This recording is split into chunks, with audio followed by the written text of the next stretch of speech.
Mhm. Welcome. Welcome to Midjourney's prompt troubleshooting. Oh, jam session. Look at that. The purple Discord tag is showing through the okay. It's all right. We can figure that out. We just need to move that up there. No. It needs to be here. Right. Okay. There we go. We are making jam today. Speaking of, I picked up this bag of corn biscuits from Whole Foods. Worst thing I've ever had. They're some sort of like, I thought they'd be like cornbread, and instead it is to cornbread the way carob is to chocolate.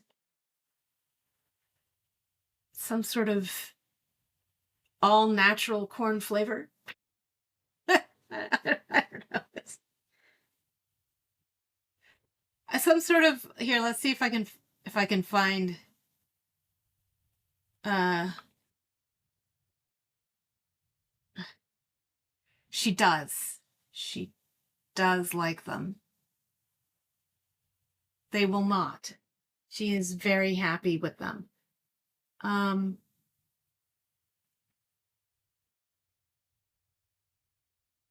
they are. I'm looking to see if I can find such a thing. Oh, no. No, I don't know. But I thought they'd be like corn chips or cornbread, but they are not. See if I can just find my order and show you what the product is. Oh, here we go.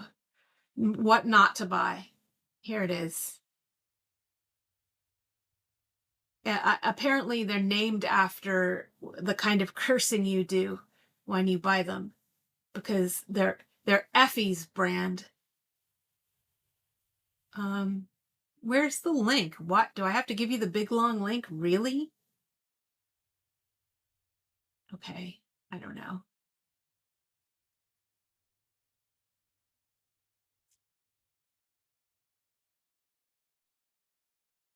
Do not get. You see how they look good, right? A touch of anise. I what? I thought I thought I thought they were gonna be like I thought they'd be savory, and I thought they'd be very much like a cornbread cookie sort of.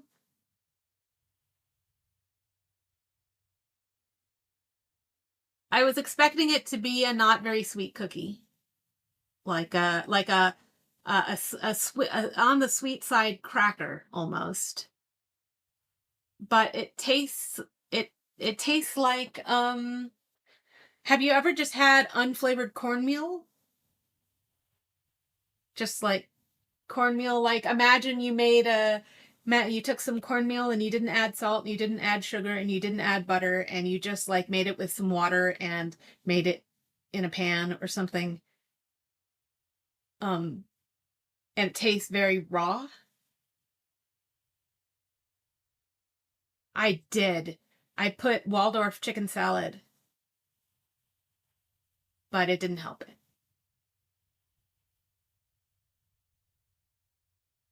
They just it didn't. Anyway, they're now dog biscuits. They were $7.99. I know. I was not it was none too bueno. Chew on coffee beans. So how it's like that. It's like that. Exactly. Oh, hey, Reese.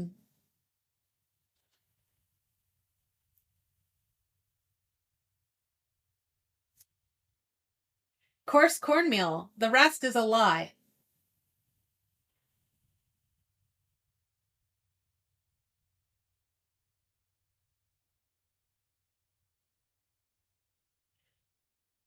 That might be okay. That might be okay if I put, or use them as croutons. Croutons might help.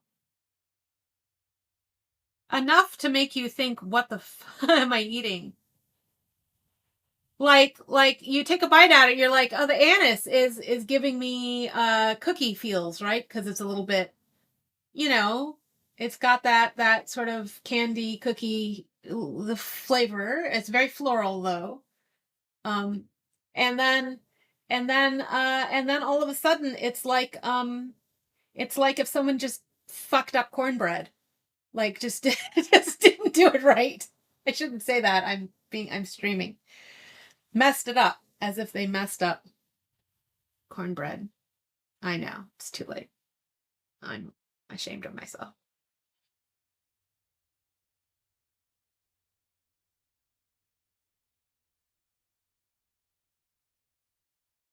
Uh-huh.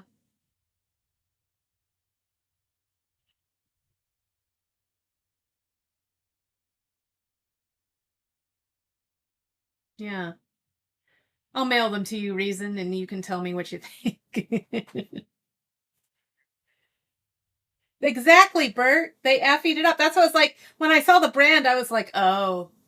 this is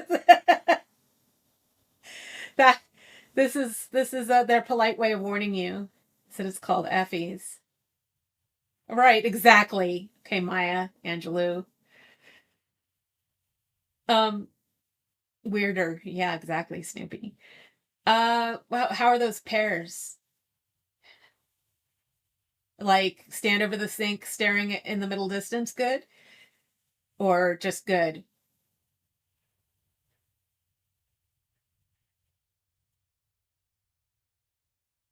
Oh,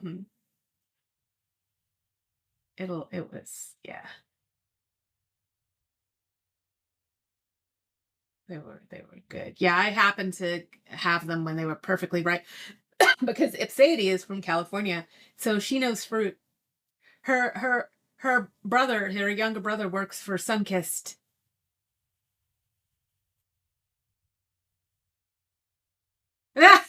No, but I know you'll be shocked to hear this, Reason, but my wife is gay. She is. That's right. Um, but yeah, she was able to be like, no, don't eat that one. And then, and then wait till tomorrow for that one and then eat this one. And they were magnificent. Nope. She's not a big fan of pears. I was like, even these? And she's like, not really. She likes those giant Asian pears that are kind of apple-like in crispiness. She doesn't like the mealiness of pears, which I can appreciate. No, these didn't have that. I was like, oh boy, we got pears. Because, it's really hard to have pears be like really good. I don't mind them as ingredients, like cut into salads or on basically pears on grilled cheese of various kinds. Extraordinary. Um, but I wasn't that excited, but then I was. And now Westendorf has also bought a box of these pears just to catch people up here. So, man, it's good.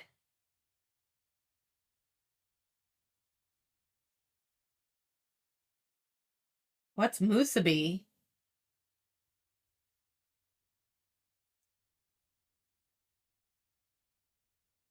Oh,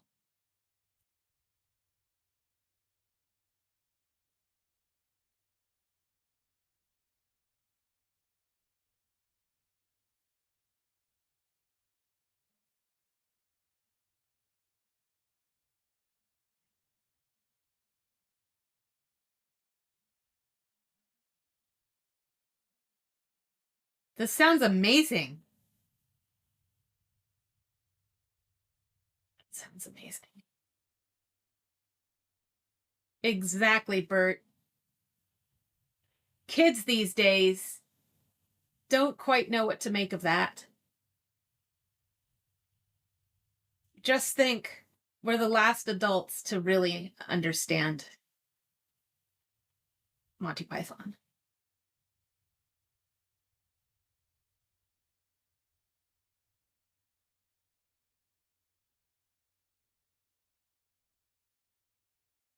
So this is Midjourney's prompt troubleshooting jam session where we troubleshoot problem prompts.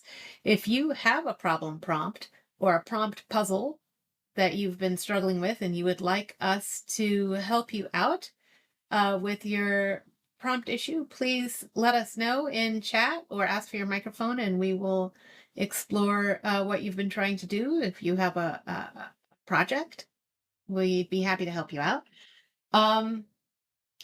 If no one has such a thing, then we can certainly play the prompt troubleshooting game until folks have questions. But let me go ahead. Okay, tell me your puzzle.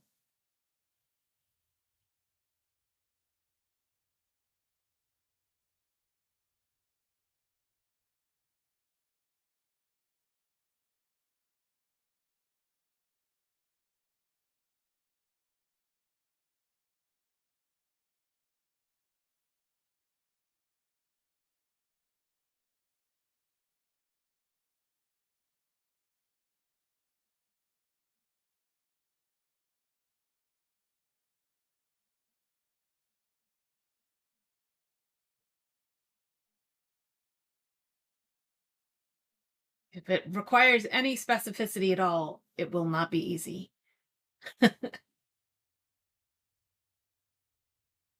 Oh yeah, that's Midjourney can guess because diffusion, right? So it will not create technically accurate shadows. My dad, an architect, would be so mad at Midjourney images because he'd be like, "This is such a beautiful looking photograph," until you pause for a moment to look at to count the mullions on the window and then note how many mullions are in the shadow, or figure out what direction the light is coming from, and and that the wall actually has to be canted 45 degrees differently than you think in order for the shadow to make sense, and so on. So what Midjourney can do is give you the strong impression of a photograph like this, but it will not give you a technically accurate version of a photograph like this because it doesn't have any concepts of 3 dimensions or light sources at all, because diffusion.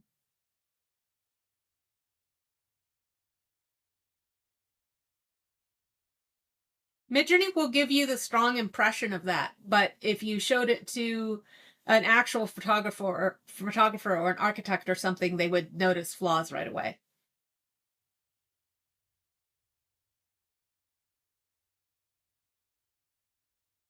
Aha.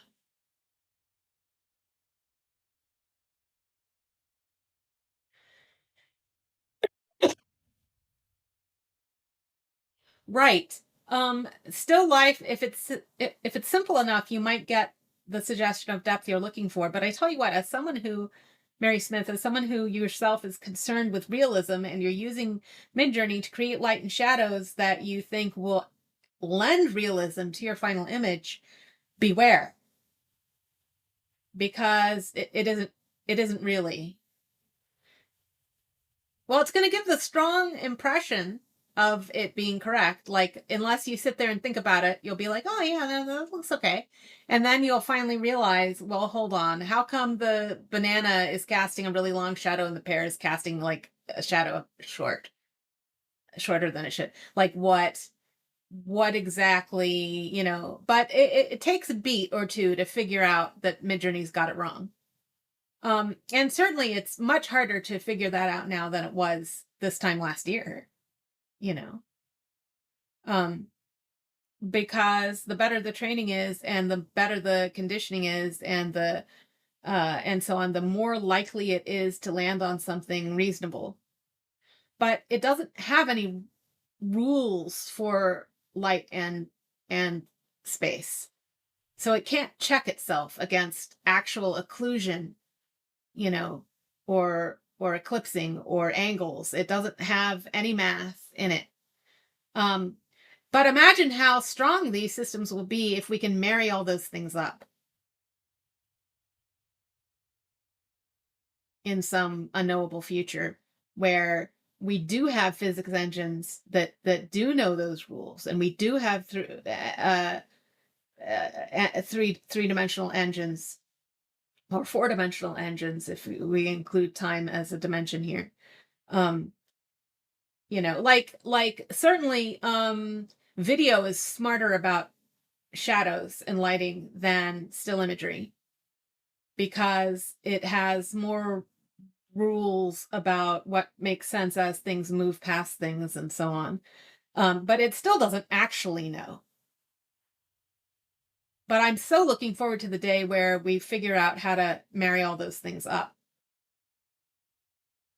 But what it would mean basically is we never make a still image. We always make a three-dimensional virtual environment and render a reality, a photorealistic reality in that environment, right? And then take a still shot of it. Like because the most perfect compression of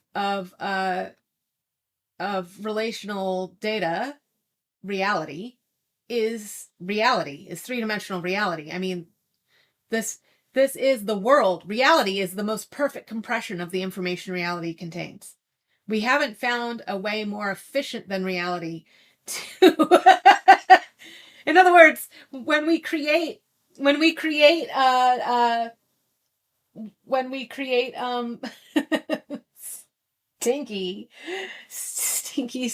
affies, when we create the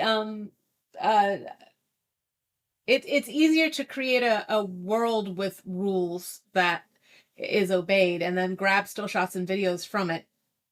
Like that is more efficient than cutting corners and not doing those things and trying to, at least for correctness, if correctness is your objective. So, that's why people are like, we might as well. This is why in AI, so much of the industry is like, we should just create entire worlds that are just built in real time. I mean, that's certainly what robots need in order to train robots how to handle wine glasses or whatever. You don't give them billions of wine glasses to destroy and teach them rules. You load the brain into a virtual world which simulates wine glasses and let them destroy a million pretend virtual internet wine glasses, and then to develop the rules for handling wine glasses, and then you let them try it on a real wine glass. So every time we come back to recreating the world virtually. That ends up, it's so funny because when VR was first introduced, people were like, this is so extra. Why would we ever need to do this? Email's fine. But the folks who understood that VR was the trick, VR was the key to unlocking everything else, because reality is the best encoding of reality.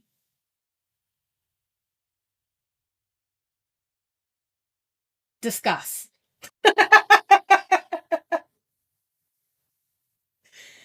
Anyone want to argue with me? Let's do it.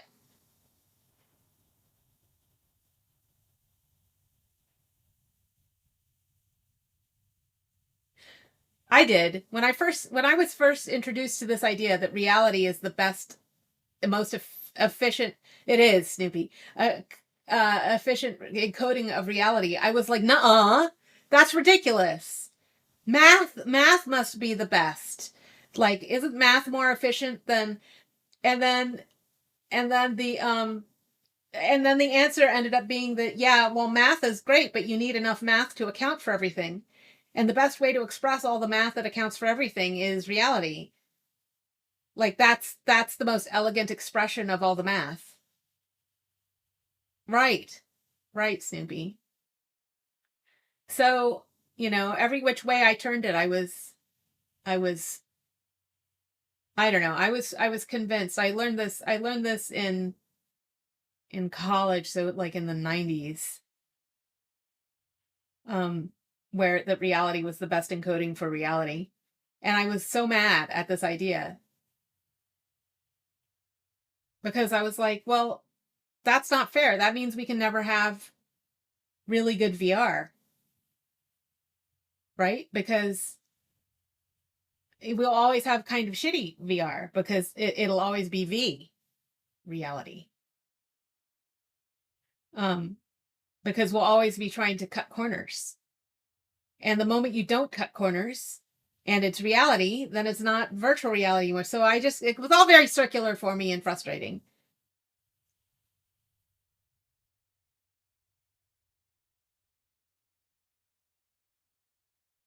Ooh, we're going to hear the Borges story.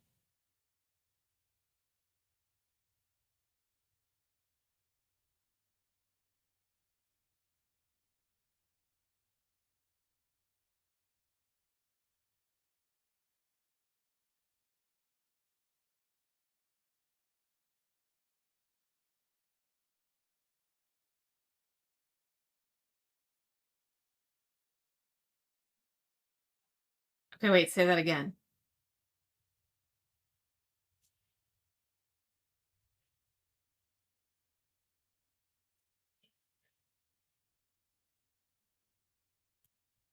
Oh, right.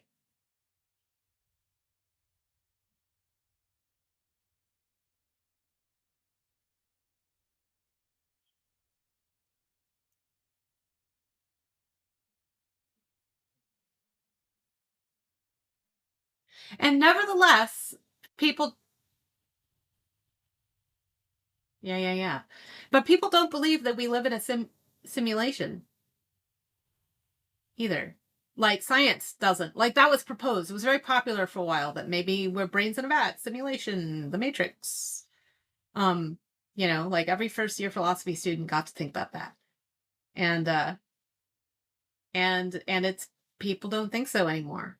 And I'm like, but but if this is true, that this is the perfect encoding, then what's the difference? I don't know.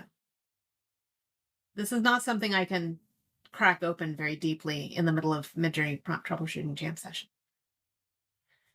Okay, let me see. On exactitude in science, Jorge Luis Borgia collected fictions translated by Andrew Hurley. In that empire, the art of cartography attained such perfection that the map of a single province occupied the entirety of a city, and the map of the empire the entirety of a province. In time, those unconscionable maps no longer satisfied, and the cartographers' guild struck a map of the empire whose size was that of the empire, and which coincided point for point with it. The following generations, who were not so fond of the study of cartography as their forebears had been, saw that the vast map was useless, and not without some pitilessness was it that they delivered it up to the inclemencies of sun and winters.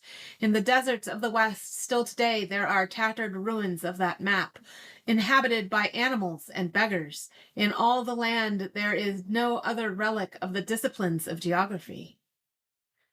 Suarez Miranda, Viajes de Varones Prudentes, Libro the Fourth, Cap, something, Larita, 1658. Your sim has the worst traits.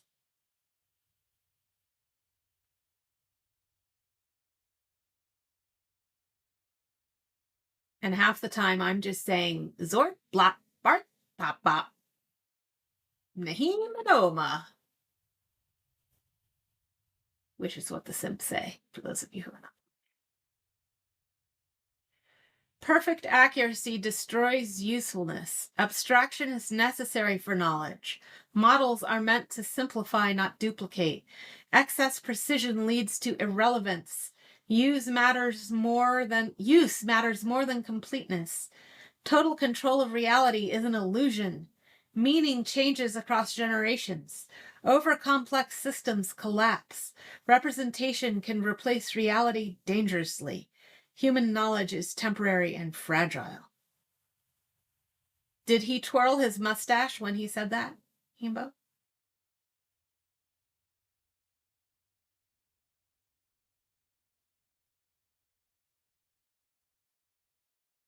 Hi, TR.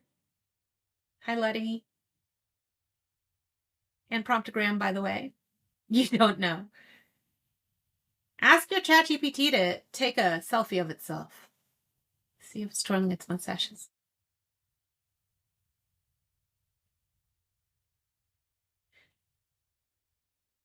This is Midjourney's prompt troubleshooting jam session, but what we have discussed so far is the nature of reality, as one does at this time of the morning. I know, philosophy troubleshooting jam session. So I did find an interesting tidbit, speaking of philosophy. See if I can bring this up. To go. Thought you guys might be tickled by this. Okay. Study published in Nature. Study analyzed 41.3 million research papers.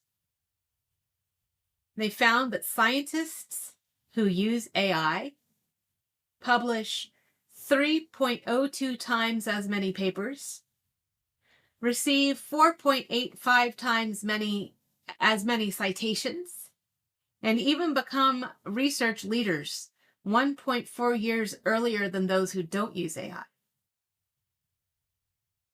Cool, right? Yet collectively, AI adoption shrinks the volume of scientific topics studied overall by 4.63% and decreases engagement between scientists by 22%.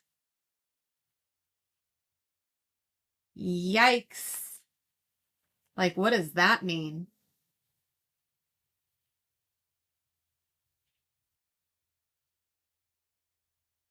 I don't know. But I mean, it's an invisible thing. Like, what has that engagement been doing for us?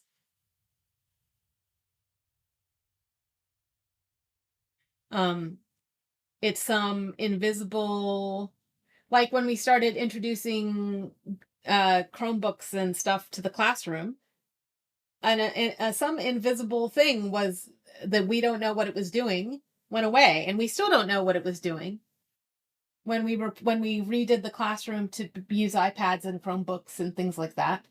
We made a change. We made a change, and we just kind of was like, "Well, everything's going to be fine. I'm sure that's fine," but we have no idea what was lost. Maybe nothing. Maybe because it's not measurable what was lost.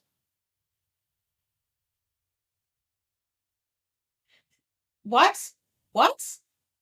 How do students get to college without reading a single novel? What?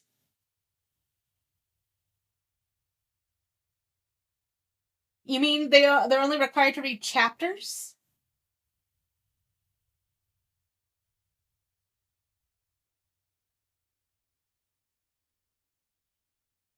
Oh, sure, No Child Left Behind, the bane of our educational.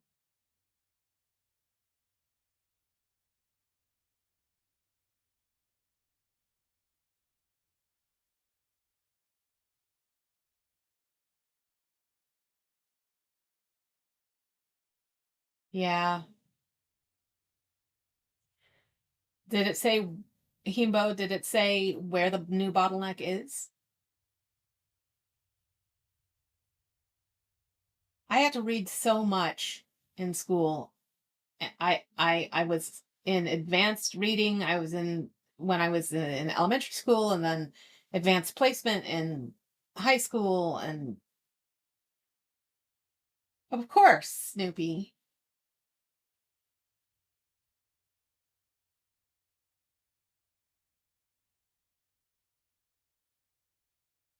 I don't know what's going to happen. Possibly nothing. Possibly everything's going to be fine.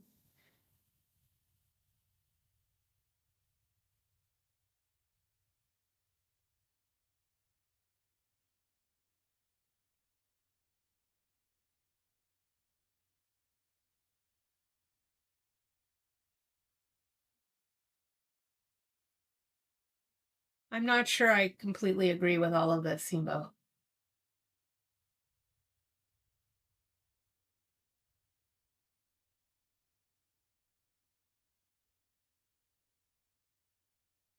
Also true to Snoopy. Well, don't write for kids, Bert.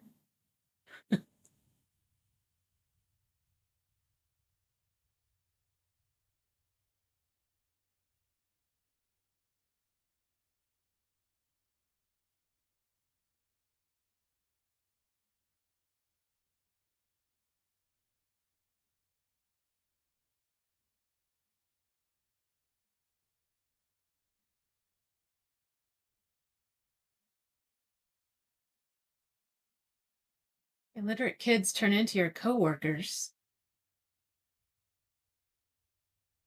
What, isn't there an age gap there?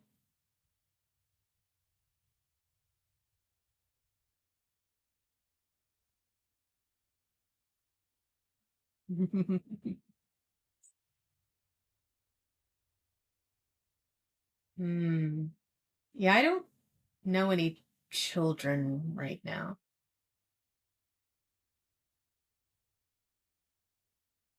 I did try to give some books.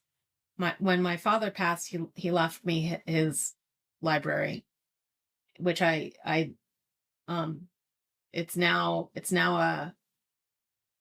the UT Austin has this library. Um, but I tried to give some of my stepmother's, let's see, my step uncles, her brothers and sisters have kids. So what is that to me? Anything? My stepmother's brother has a kid, and I tried to give that kid some books, and he blanched. Hey, Stu. He was not. It's not intriguing. In fact, I think he found the books cringe because they were all like books about the internet that were written in the 90s. I was like, these are really interesting to see what people thought the internet was going to be. And he's like, whatever.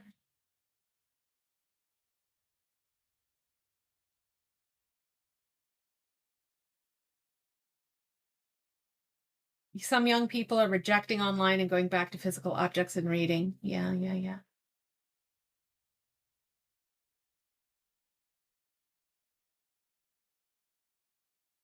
Oh my God.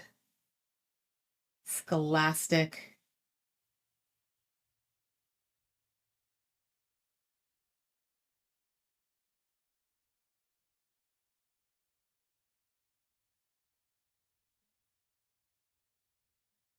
Parents need to read to their children to stimulate the children's curiosity. Hmm.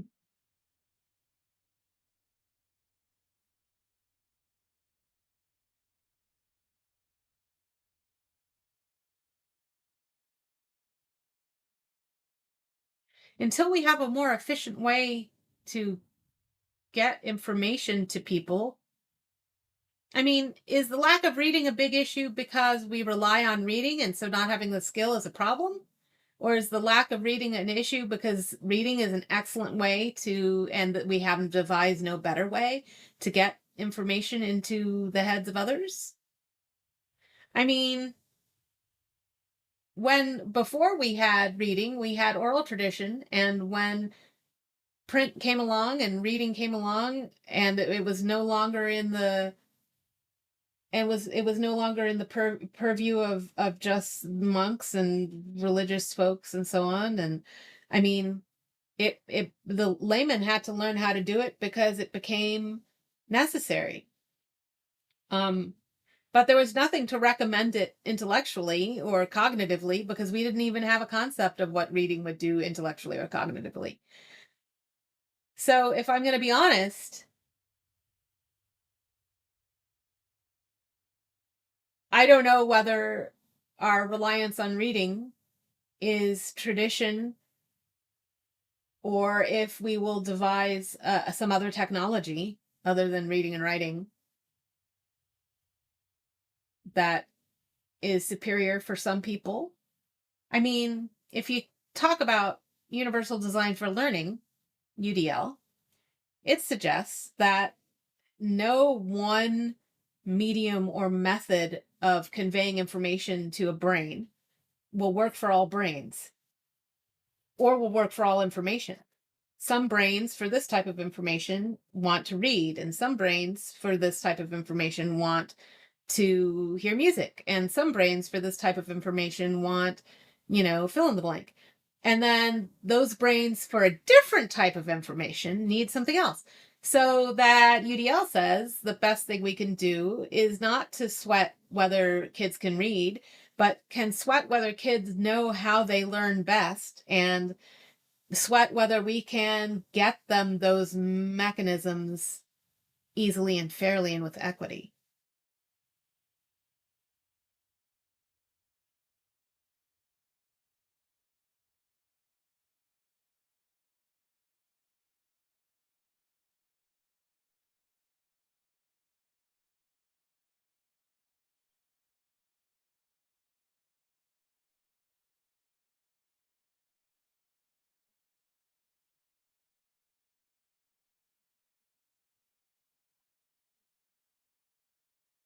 You guys familiar with UDL?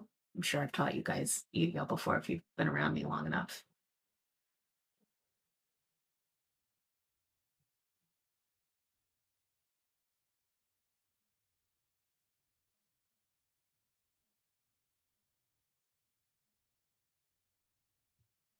Universal design for learning.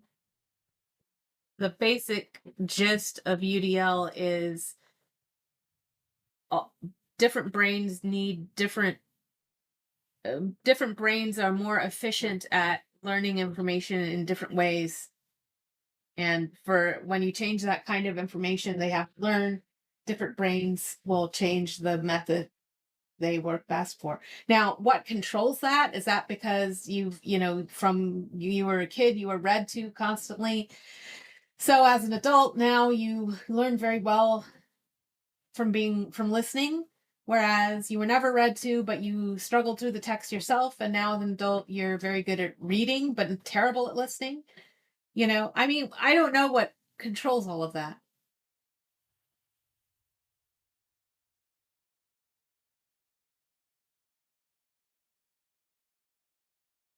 Oh no, Snoopy.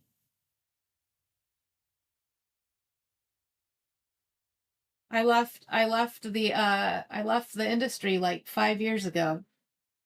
So I haven't heard how UDL is being abused.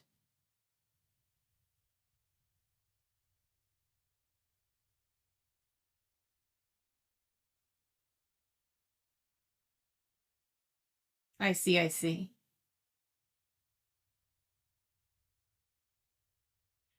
Well, I mean, it's not fundamentally wrong, but there are there's but it's never implemented correctly.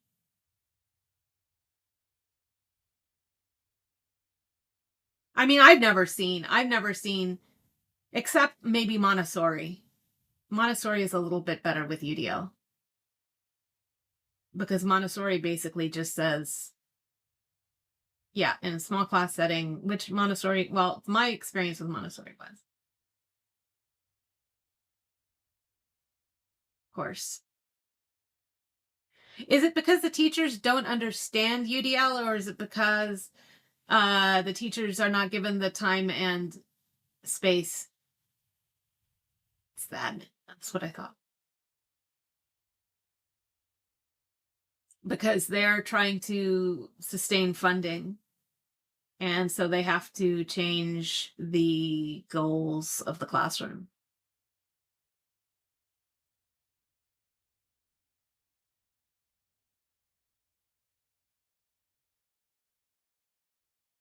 But UDL is fascinating, just from a perspective of science.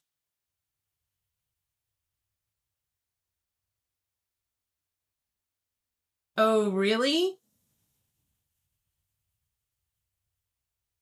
God, I don't miss ed tech. It was bad for the soul.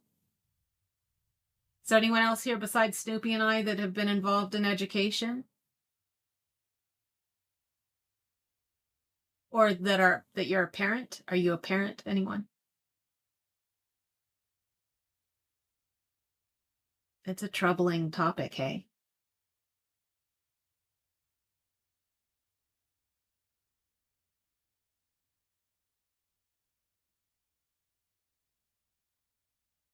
The reason why Montessori and UDL are married so well is that Montessori's goal is more about learner agency.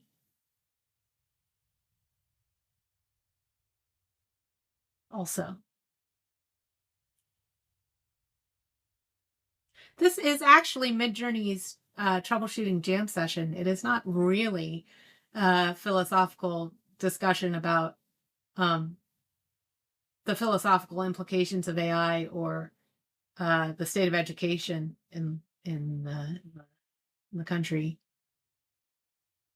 my country or yours.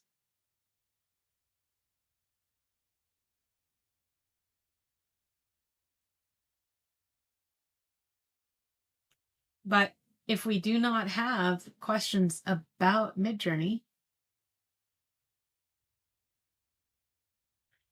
it just occurred to me that my beak is really shrunk. Do you see my beak? Does it look a little bit shrunk? It's a little shrunk. Yeah. What's going on with my beak, you guys?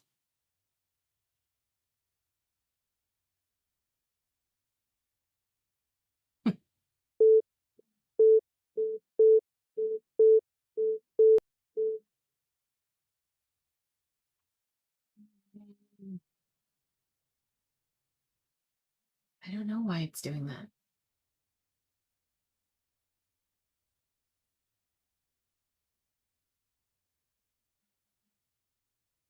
Did I fix it? Okay. That was weird. Stupid beak.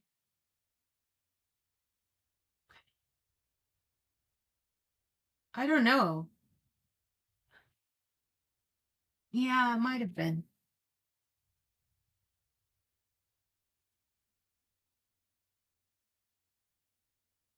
This this character was designed by Victor Gnarly server user named Little Angry. And Little Angry used to hang out on Midjourney a lot, but now doesn't or can't. But if you run into Little Angry on Victor Gnarly server, please let them know that we are happily using his owl.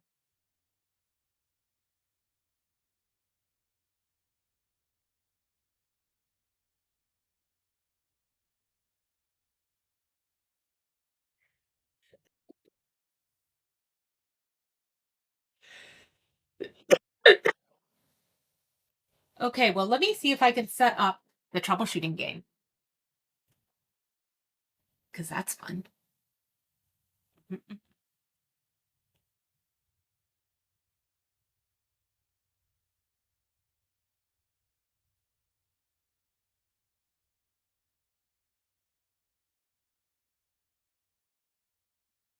Anyone here using it? I mean, I did when it was first released because I was intrigued, but I just haven't. None of the projects I'm working on. Yeah, I mean, or I have a style in mind and I'm more likely to just find it. And I don't know. It doesn't have a lot of after like I don't know how much time I clocked with it, but after a number of hours I just kind of my brain just was like, "Oh, yeah, I see how this works." And I didn't have.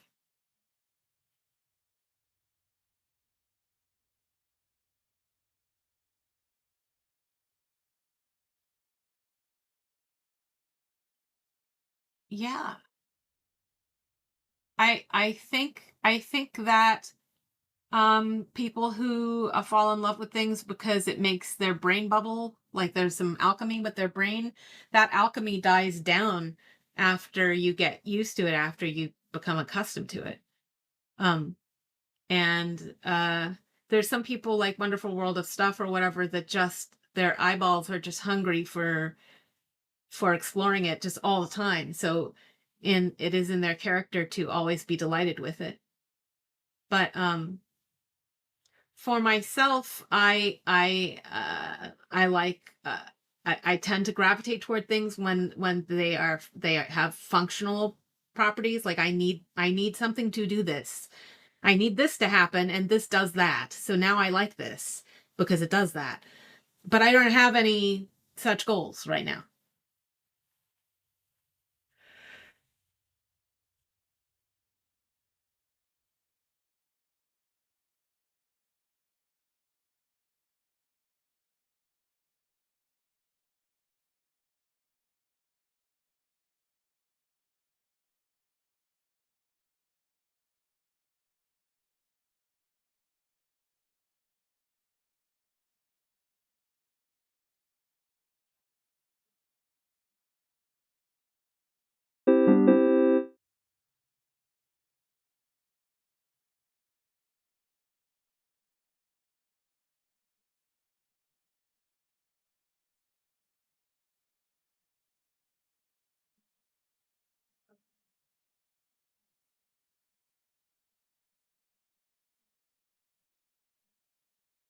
Uh, I mean, I think they are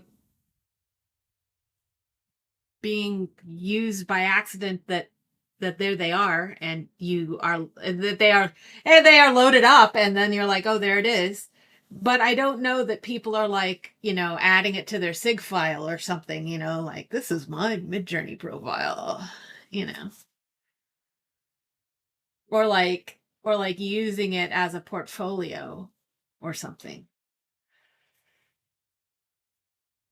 I don't think anyone is willing to.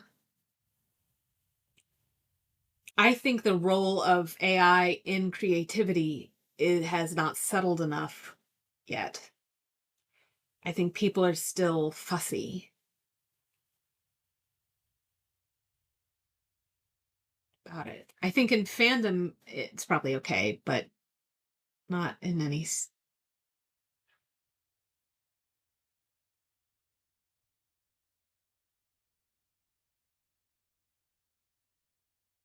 every.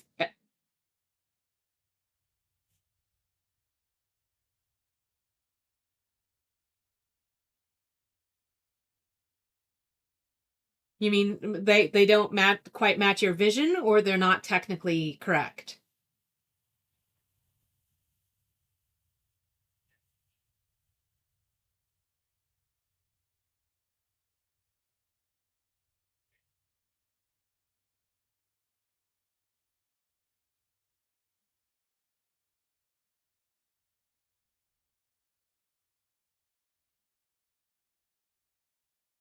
Mm-hmm. Mm-hmm.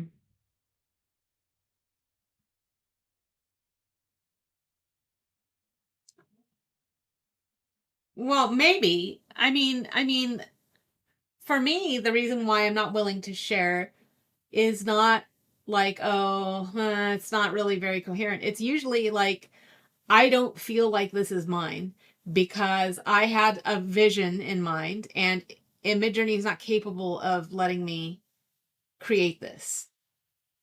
Like I want um I'm much more willing to share things made with Nano Banana and so on, because when I say I want this on the left and this on the right, and I want this to be bigger than this, and I need this to be in the foreground, and I need endless, you know, specifications, and then it makes that picture, and I'm like, okay, check, check, check, check, check. Yes, this is me. I made this. I'm the one who decided how these things should go. And therefore I feel a sense of ownership. Like it's not like AI could, whoops, made this picture. Like, you know, it's really, I don't feel that way about the style of the picture or the mood of the picture in Nano Banana or whatever, ChatGPT or whatever, because they never quite look the way I want them to, stylistically or mood wise or vibe wise. But But the composition feels very much like, yes, I made these decisions. Yeah, sure, I didn't use Photoshop and my mouse to place these things on the canvas in this way, but I might as well have, you know. Whereas with Midjourney, I often think, God, this really caught the vibe I was after. It really understood what I meant when I said that I wanted it to be a little bit of Todd Hito, right? Like, this is the mood that, and he does that mood, and I mentioned the artist and da da da da. But very little of it otherwise feels like mine. Like this is the mood I wanted. This is the vibe. This is the aesthetic, but it is not the composition, or the other way around. Now, if I actually had my own artistic skill, I think I could collapse these things, because I could use my own artistic skill to create the mood, the vibe, the composition, and then kind of use AI to round up a little bit and like help me out. But I don't. So I'm constantly like, I don't know. Like it's the same with when AI tries to like write email for me or something. I'm like, I don't even care that I didn't write this email. Like, I'm just writing to my insurance agent. I don't care that I didn't write this email. And nevertheless, I generally, I rewrite the whole damn email, because I'm like, it doesn't, that I would use. Yeah. I'm like, oh, hold on. This isn't really my voice. It isn't my this. It isn't my that. I didn't want to put that in this order. I would never have added that. This goes on for too long. No, no, no, no, no, no, no, no, no. And so just this, or whatever, right? Why all the M dashes, for God's sake? I don't know. But, I just it's like the state of the technology is not there for me to feel like uh it's doing, it's not either. I don't have the skill, or the technology isn't there yet to do what I need it to do without extra fuss.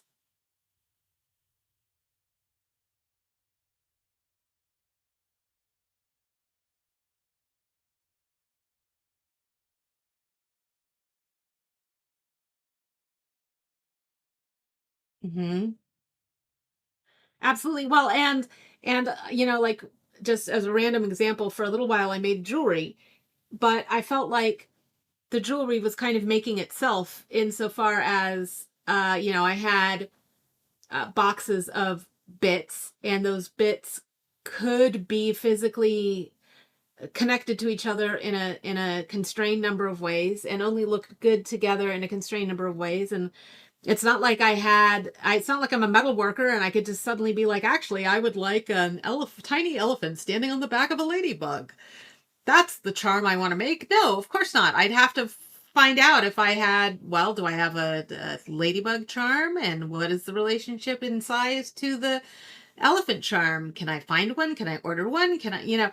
So eventually you end up with making art that is constrained by what's on hand, or what you can afford, or what this or the blah, blah, blah, blah, blah. There's so much. And so that feeling of like, this isn't exactly what I wanted, or this isn't exactly the vision I had in mind, or this is so cool. I'm so glad I just had these random things together and they look good, you know, uh, still there, familiar feeling. But I often, like, people would be like, oh my God, I can't believe you made this gorgeous, I made, like, for example, I happen to have, a glass locket. It was a circular locket with a little brass ringed door on it, and it's transparent acrylic. And I happen to also have and it fit perfectly, a bee charm. So I could put this. I just dropped the bee in this little charm, in this little acrylic locket that had a little closing door, and I put it on a chain, and it looks amazing. And everyone's like, "Oh my God, this is so original!" And oh, it looks so good, and I wear this all the time. And I'm like, "Yeah, but I didn't. I mean, all I did was put the bee in the. I mean, I found the. I mean, I guess I identified that the locket was cool, like, but it's the same sort of thing.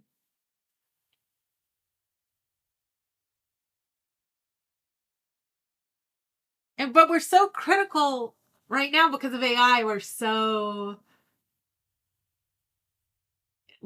very.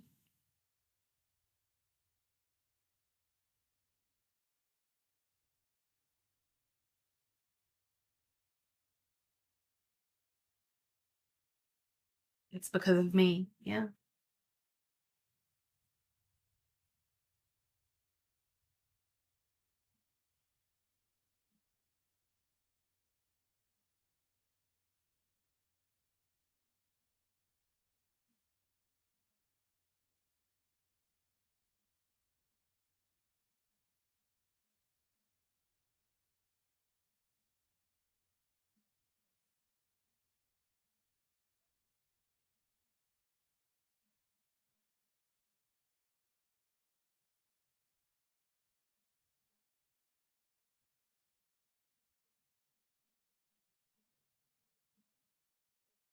I wouldn't recognize my soul if I found a pure expression of it. I'd be like, that's cool. What's that? Someone would be like, Clarinet, that's your soul. I'd be like, seriously? That's my soul? Sakes alive, heavens to Betsy. Oh, my stars and garters.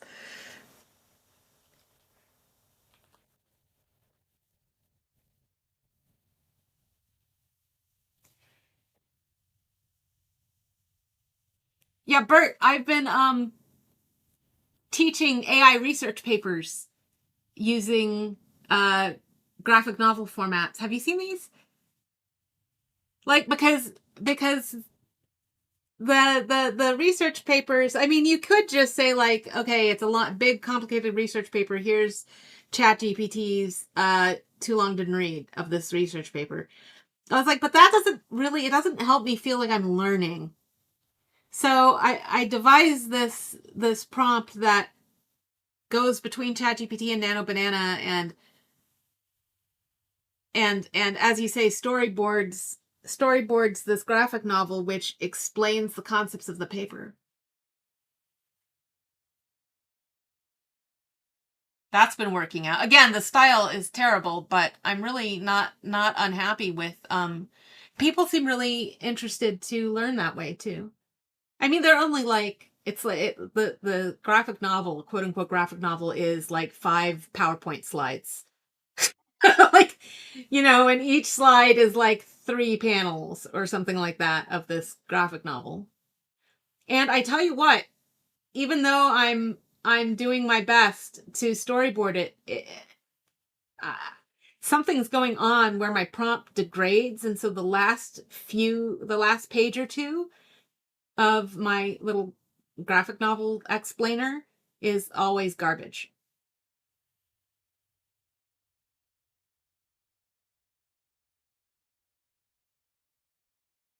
Yeah, I have not um I have not found the moment where that is. Apparently I can do like maybe 2 pages and then I have to start over. And Nano Banana has a particular habit of just like, make me a picture of an elephant standing on the back of a ladybug. Here you go. No, I don't want it to be a ladybug anymore. Make that instead of a ladybug, make it a globe. Here you go. And it just shows you the picture of the ladybug again. No, make the ladybug into a globe. No problem. Works for 10 minutes. Spits out the picture. It's the same picture.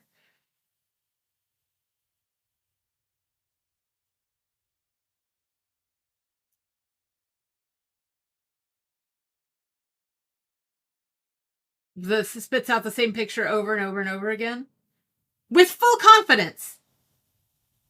It's and it is working. It's doing work. So what I think it's doing is it's generating that new picture somewhere, and then the cache is effed up, and it's pulling the wrong image from the cache and giving you the same image again. But somewhere your new picture is correctly sitting in its local directory somewhere. absolutely positive. Because it really is churning away, doing something.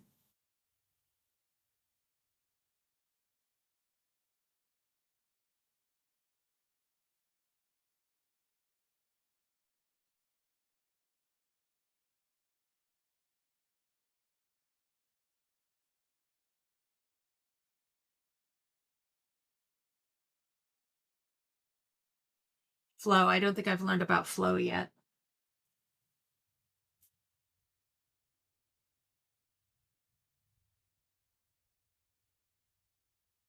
Oh. Yes, I have then. Okay.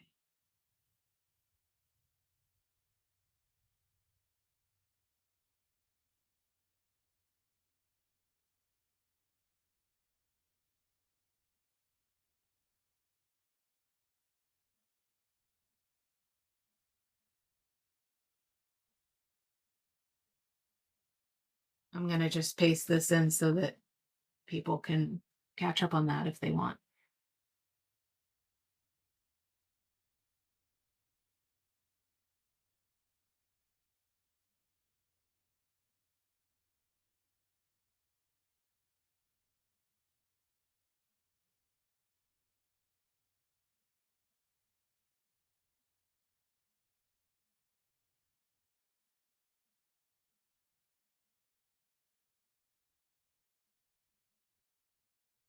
Okay.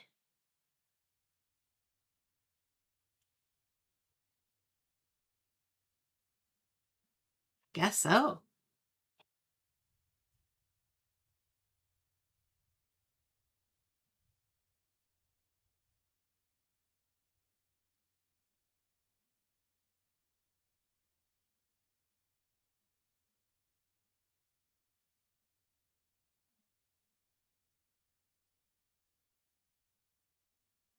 All right.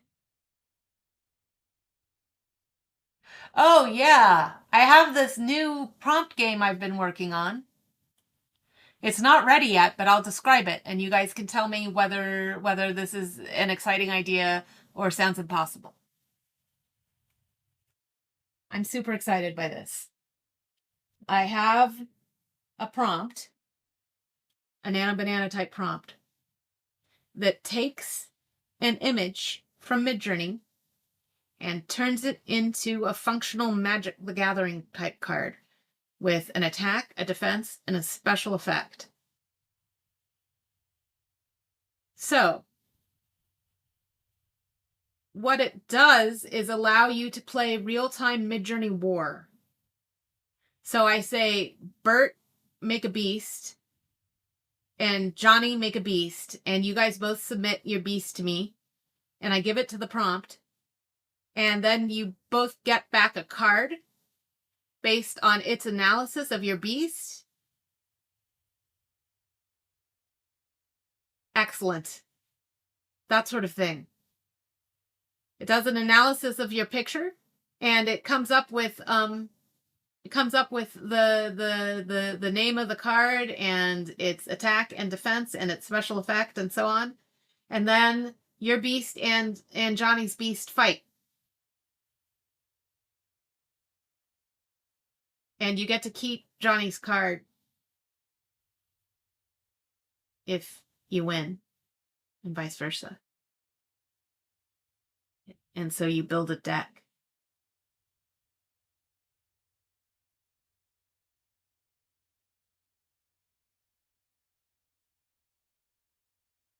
This is more information than I needed to have about this character.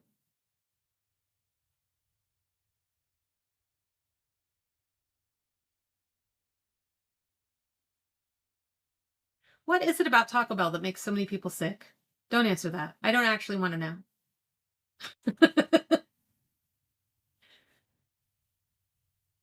Great card name. I think it might be really slow, though. I don't know.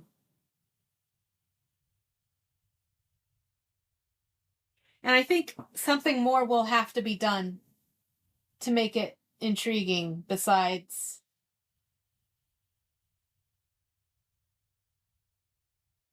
I don't know. I mean, can you imagine yourself coming up with a beast or a wall or whatever on the fly?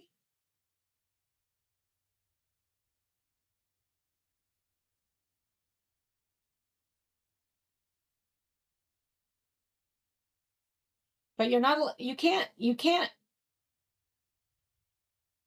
I mean, you'd have to design a beast visually to have, and hope that the prompt is like you give it a scorpion tail and make it the size of a planet, and I mean, people would just be maxing out their beast trying to make it the beast that wins. And the prompt would have to be clever enough to surprise us. Like, yeah, it's the size of a planet and it has a scorpion tail, um but the other person's beast is the size of a ladybug and cannot be therefore targeted by something the size of a planet. Like something, I don't know. It doesn't, we're not literally using Magic the Gathering rules, Bert, by the way, just the sort of thing, collectible card game sort of thing. The idea is that the challenge as the prompter would be to create a beast that you think would beat another beast. And all the different clever ways you can do that. Basically playing dolls with Midjourney. War dolls.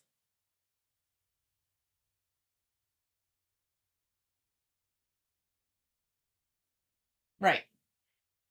So the only thing you can do is design your beast. You are not going to be responsible for saying that it has this attack and this defense and this special power.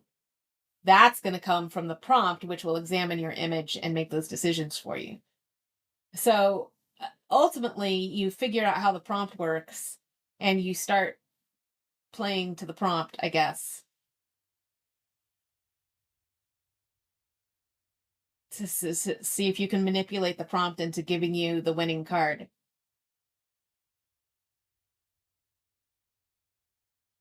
And then you could also have like a arbitrary blue god or something, which is the people, the other people, like it's Johnny versus Bert, but you, Westendorf and Promptogram and Mary Smith and RRR and Snoopy and so on and Stu all create spell cards, like flash effect cards. So and then everyone decides what they're gonna spend their flash effect on. So Snoopy gives me a flash effect card and the prompt assigns it, it's a +3 damage. And Snoopy comes along and says, I'm going to use mine to attack Bert's creature. And then Mary Smith comes along and says, well, I'm going to use mine to defend Johnny's creature. And then so it's a mayhem pile-on. Yeah, spell cards, Snoopy. Maybe something like that. I like him, Westendorf.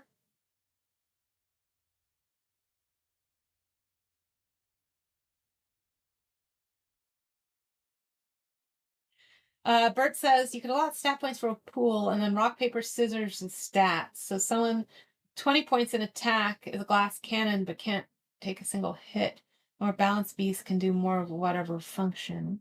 You mean tell the prompt to take that into effect? I don't know. It sounds fun. It sounds fun to me. To try to figure out how to play Army on the fly.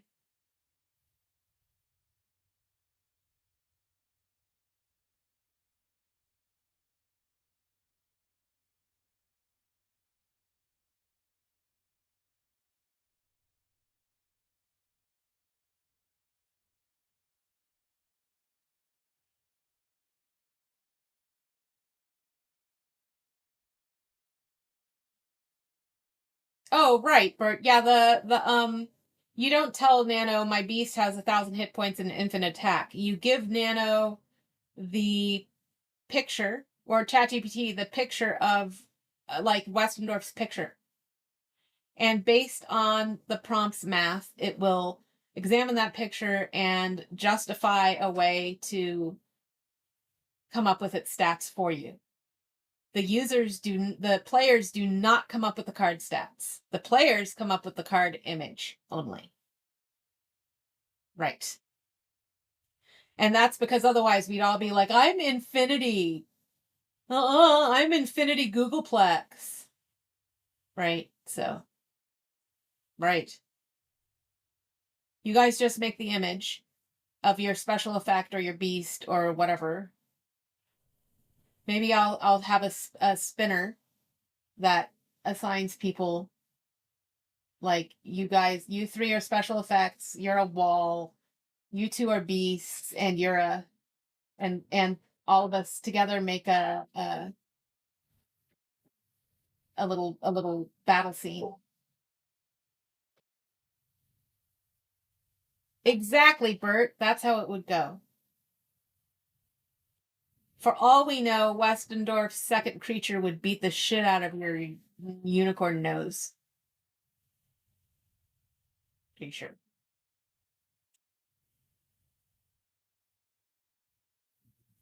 But all Nano Banana would be doing is putting the frame on the image to transform it into the card. But I'm not done with the prompt. The prompt doesn't work yet.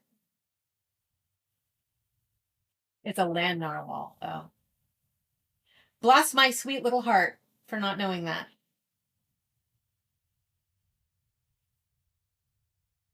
Obviously. Obviously. Obvi. Oh my god. So if you guys think on this game and have thoughts, let me know. And maybe we'll have to do style references so that all the cards kind of look a piece. Should we do that? Should we I don't know. Maybe we should I don't think we should, actually. I think the players should decide on the look of their cards.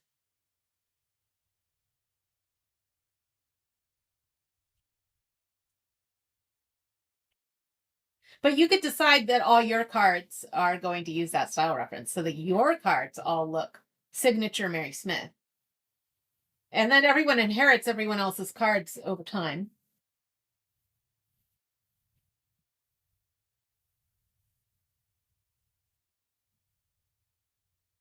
That's terrifying, Snoopy.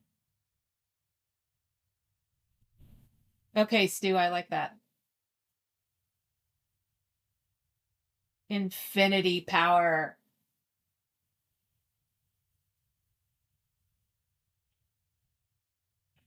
Well, I'm looking forward to playing this game with you guys. But the prompt isn't working yet, so. I guess it could be called Midjourney the Gathering. I don't know.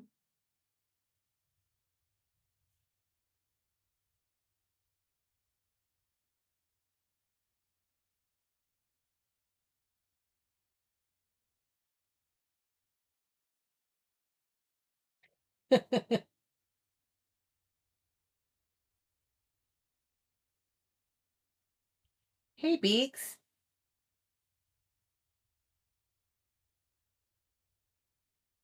Not bad. Not bad at all. We were just talking about a new game idea.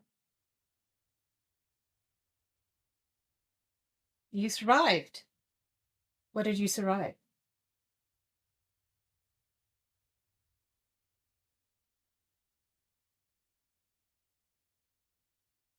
Wow. Are they still your friends? Excellent.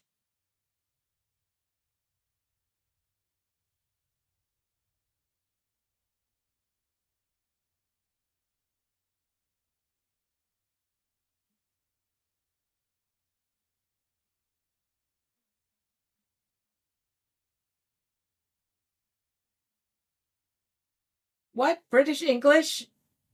Moot means it is a point to be discussed?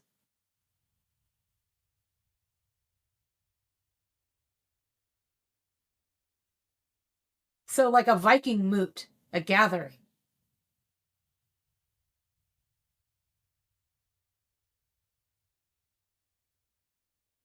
Do I have the origin of the word right?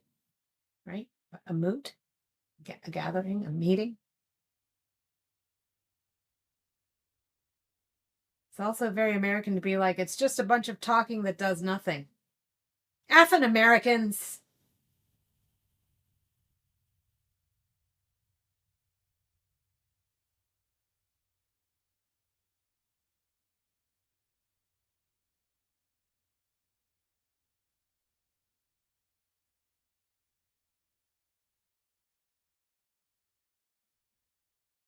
Tell me more. Do you want me to put it on the calendar?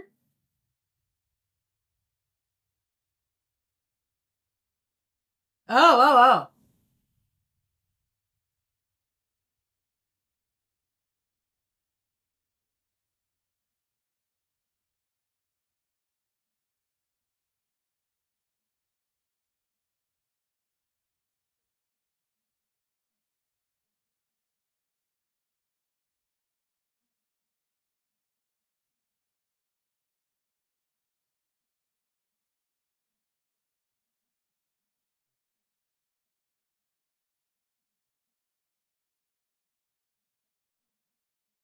Heckin' yes. Awesome.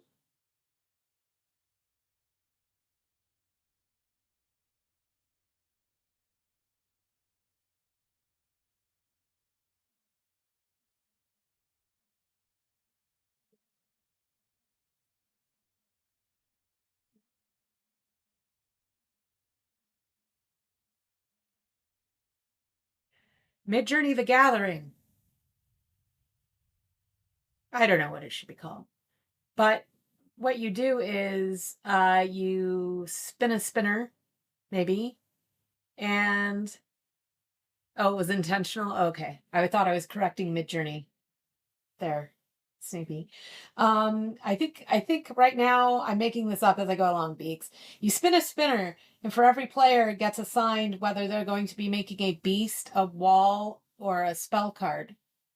And then you submit the image of your beast, spell or wall or whatever. I don't know what it'll be. And you submit the image to uh, a prompt, a ChatGPT or Gemini prompt, which I'm working on right now, which uh, turns your card into a Magic the Gathering style collectible card game style card, and then pits them all against each other. And the winners get to keep the cards of the losers, and thus you build decks. And that's it, really. It's just a way of playing dolls with Midjourney. My thing versus your thing. Yeah, I'm going to call it that. My thing versus your thing. Yes.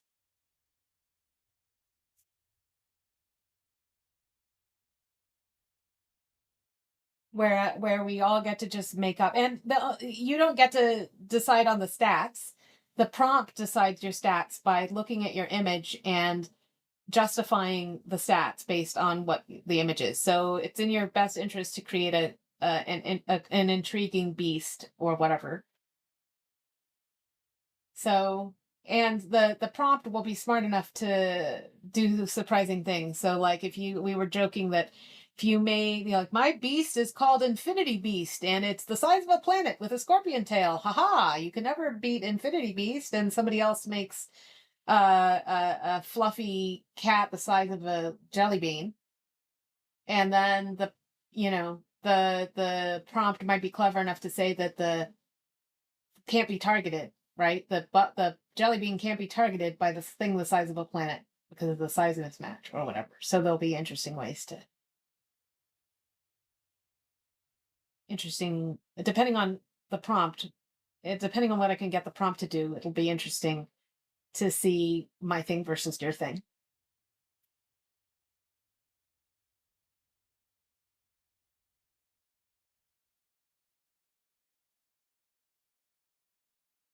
We thought about that, and the Stu suggested that the more mismatched and mayhem like the better, And Mary suggested that it would be nicer if everyone made it look like the same game by using an SREF. And I said, well, if we leave it open, then people like Mary can use an SREF for all her cards, so her cards have a signature look. But there's no signature look to the game.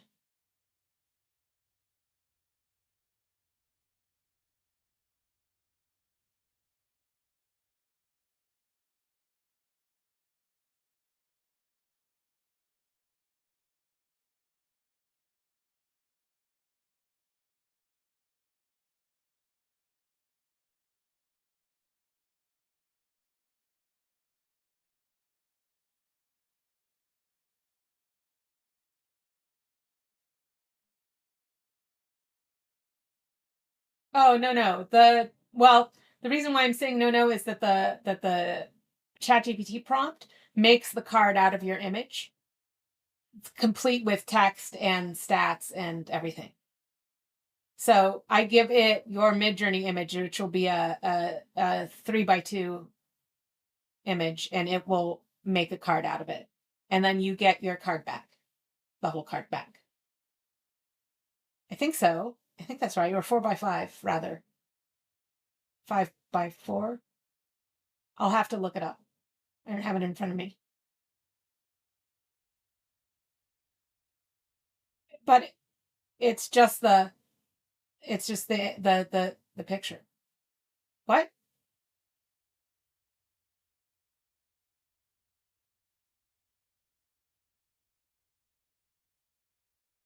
It will use the exact image.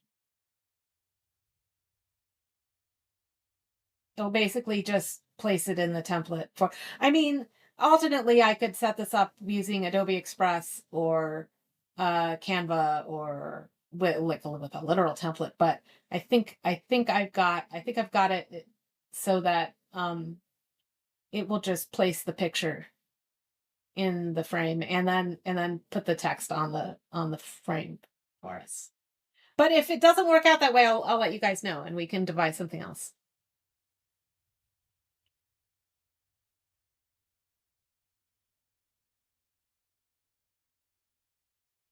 N- it, no, you are not allowed to write what your monster's properties are. You're only allowed to create an image of the monster and hope that its properties are obvious enough that the machine will figure that out and assign those properties. So you're responsible for a compelling visual design and no more.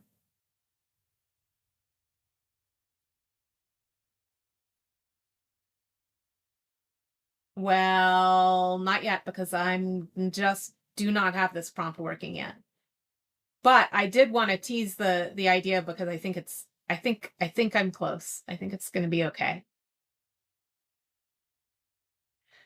Right. That's also true. I'm not sure what I would have done if you guys just like fell asleep in the middle of my description. I'll play by myself.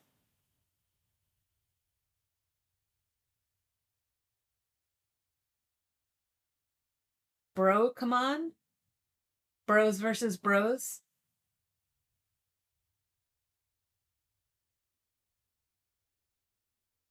Okay. I wasn't gonna until you told me to do it, but now I will. Because now there are legal implications. Oh, wow. That's a great, yeah, that's exactly the sort of thing. That's 3x2, right?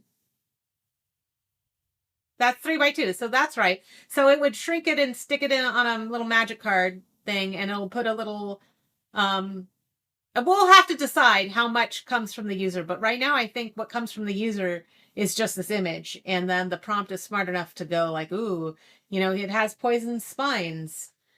It'll have to come up with a weakness, a strength. I don't know. That's what I'm still trying to figure out. And I've got to normalize the scores too.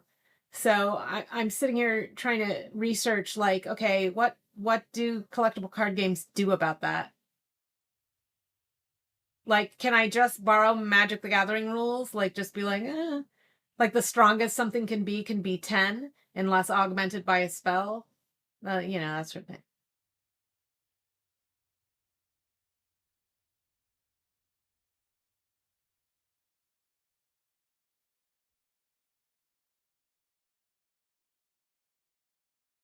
Oh yeah?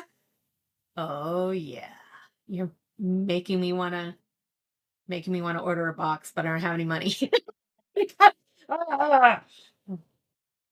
Are they really? Excellent.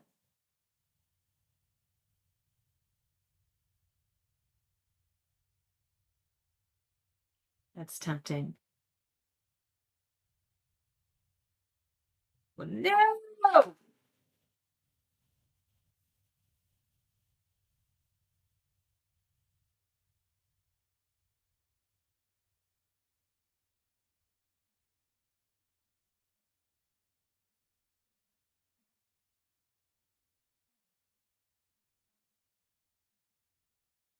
Hold on just a second. Hold on. I have to take this call.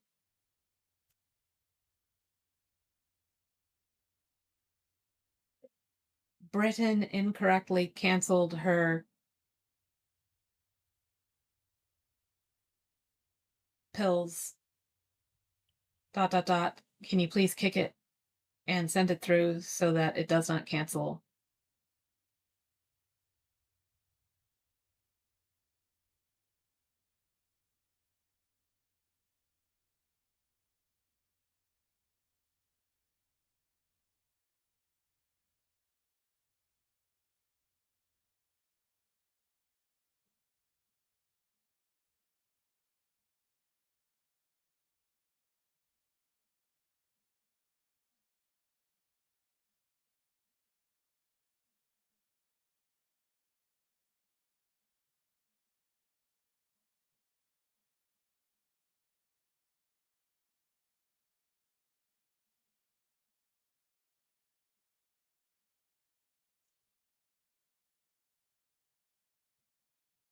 Sorry, guys.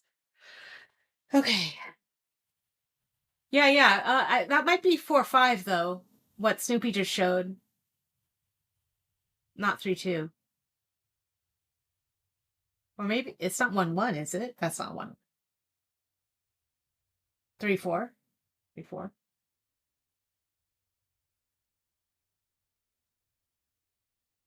3-4 says Snoopy.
You don't want to make you don't want to make a card.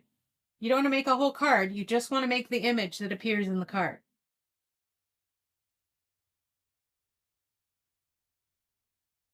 That's correct. But I'm going to put it on a card. So,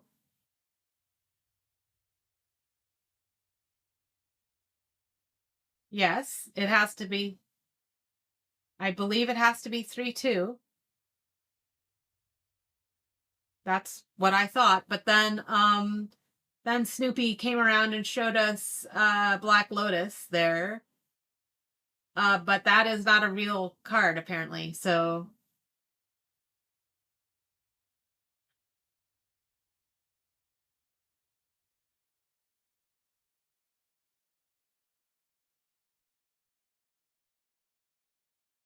oh, 3-2. It's a very real card, just not one. Okay.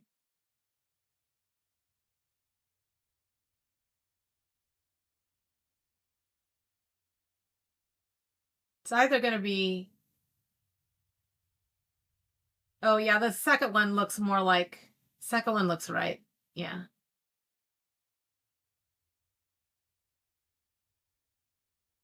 I still think the second,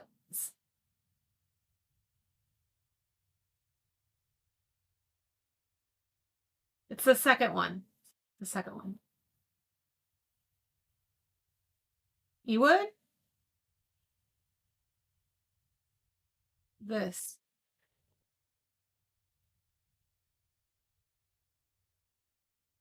4-3.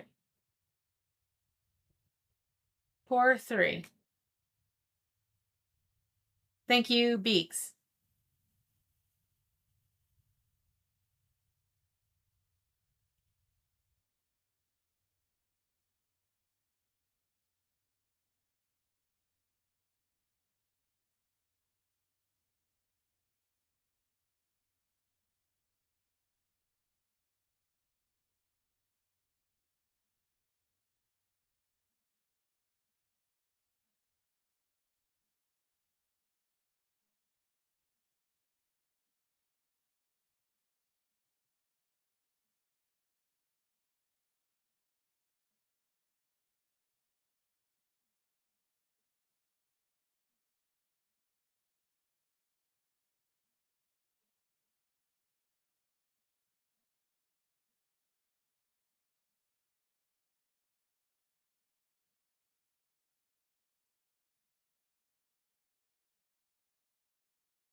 Your faith in what? Oh, in pairs.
Stu called it my thing versus your thing.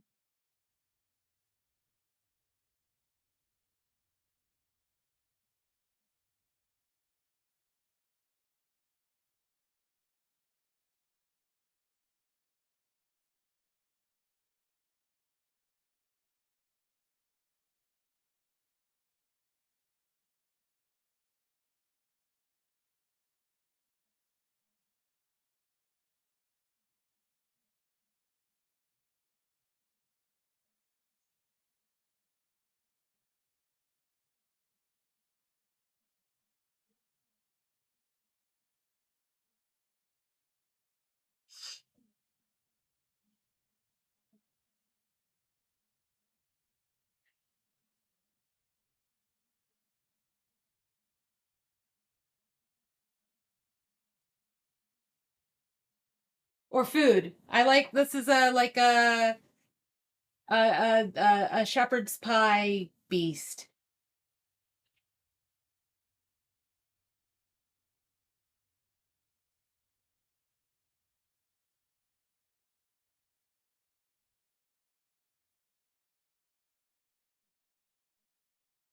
Oh my god. Okay, I'm looking forward to this, you guys. But I'm having, I don't know if you could tell from my sudden uncomfortable silences that uh all kinds of things just started happening here. Calls and phones and stuff. So I am going to, and I'm going to close this up just 10 minutes early here if you guys don't mind. 20 minutes early. And unless Biggs wants to tap dance for a little bit, then I'll go and leave you with Biggs.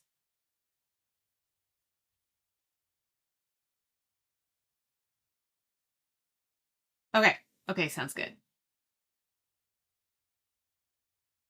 All right, you guys. Bye, guys. Sorry for cutting